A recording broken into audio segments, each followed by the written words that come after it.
Yehezkiel 45. Persembahan khusus bagian kota, bagian raja. Pada waktu kamu membagi-bagi negeri itu menjadi milik pusakamu dengan jalan mengundi, kamu harus mengkhususkan sebidang dari tanah itu menjadi persembahan khusus yang kudus bagi Tuhan. Panjangnya 25.000 hasta dan lebarnya 20.000 hasta.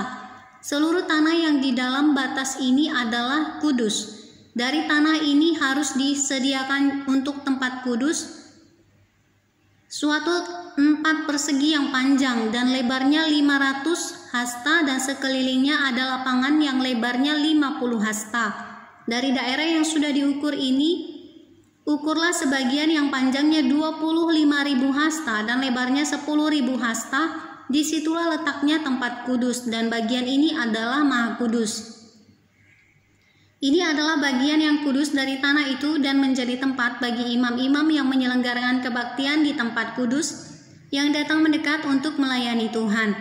Itulah tempat perumahan mereka dan menjadi daerah kudus untuk tempat kudus yang 25.000 hasta panjangnya dan 10.000 hasta lebarnya harus menjadi milik orang-orang Lewi yang mendapat tugas pelayanan dalam bait suci.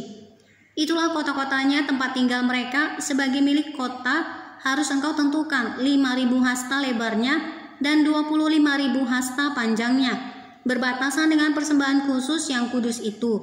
Itulah untuk seluruh kaum Israel. Mengenai bagian raja itu haruslah terdapat di sebelah barat dan di sebelah timur dari persembahan khusus yang kudus dan milik kota itu, dan harus berbatasan dengan kedua bagian itu. Yang di sebelah barat harus sampai ke perbatasan barat dan yang di sebelah timur harus sampai ke perbatasan timur. Jadi panjangnya harus sama dengan panjang dari bagian suatu suku Israel, yaitu dari perbatasan barat sampai perbatasan timur negeri itu. Itulah yang menjadi miliknya di tanah Israel. Dan raja-raja Israel tidak lagi akan menindas umatku. Mereka akan menyerahkan negeri itu kepada kaum Israel menurut suku-suku mereka. Tugas umat Tuhan dan tanggung jawab raja. Beginilah firman Tuhan Allah, cukuplah itu hai raja-raja Israel, jauhkanlah kekerasan dan aniaya, tetapi lakukanlah keadilan dan kebenaran. Hentikanlah kekerasanmu yang mengusir umatku dari tanah miliknya. Demikianlah firman Tuhan Allah. Neraca yang betul, eva yang betul, dan bat yang betullah patut ada padamu. Sepatutnya lah eva dan bat mempunyai ukuran yang sama yang ditera, sehingga satu bat isinya 1/10 homer dan 1 eva ialah 1/10 homer juga. Jadi menurut homerlah ukuran-ukuran itu ditera. Bagi kamu 1 shikal sepatutnya sama dengan 20 gera, 5 shikal ya 5 shikal dan 10 shikal ya 10 shikal dan 50 shikal adalah 1 mina. Inilah persembahan khusus yang kamu harus persembahkan 1/6 eva dari sehomer gandum dan 1/6 eva dari sehomer jelai. Tentang ketetapan mengenai minyak, 1/10 bat dari 1 kor adalah sama dengan 10 bat. Seekor anak domba dari setiap 200 ekor milik sesuatu keluarga Israel, semuanya itu untuk korban sajian, korban bakaran dan korban keselamatan untuk mengadakan pendamaian bagi mereka. Demikianlah firman Tuhan Allah. Seluruh penduduk negeri harus mempersembahkan persembahan khusus ini kepada raja di Israel, dan rajalah yang bertanggung jawab mengenai korban bakaran, korban sajian, korban curahan pada hari-hari raya, bulan-bulan baru, hari-hari sabat, dan pada setiap perayaan kaum Israel. Ialah yang akan mengolah korban penghapus dosa, korban sajian, korban bakaran, dan korban keselamatan untuk mengadakan pendamaian bagi kaum Israel. Persembahan-persembahan dalam hari-hari raya.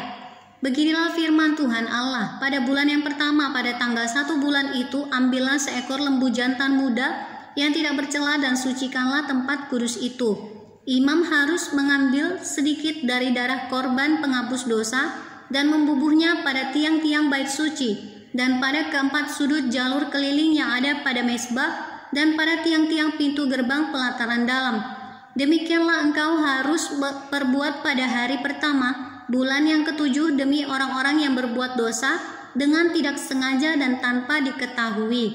Dengan demikian engkau mengadakan pendamaian bagi bait suci. Pada bulan pertama, pada tanggal 14 bulan itu haruslah kamu merayakan hari raya Paskah, dan selama 7 hari kamu harus makan roti yang tidak beragi. Pada hari itu raja harus mengolah lembu jantan sebagai korban penghapus dosa, karena dirinya dan karena seluruh penduduk negeri. Selama 7 hari, hari raya itu ia harus mengolah korban bakaran bagi Tuhan, tiap hari 7 ekor lembu jantan dan 7 ekor domba jantan yang tidak bercela. Dan untuk korban penghapus dosa tiap hari seekor kambing jantan. Sebagai korban sajian ia harus mengolah 1 eva tepung dengan seekor lembu dan 1 eva tepung dengan seekor domba jantan dan minyak 1 hin untuk 1 eva. Pada bulan ke-7, pada tanggal 15 bulan itu, yaitu pada hari raya, ia harus mengolah seperti ini selama 7 hari. Korban penghapus dosa, korban bakaran, korban sajian, dan minyak.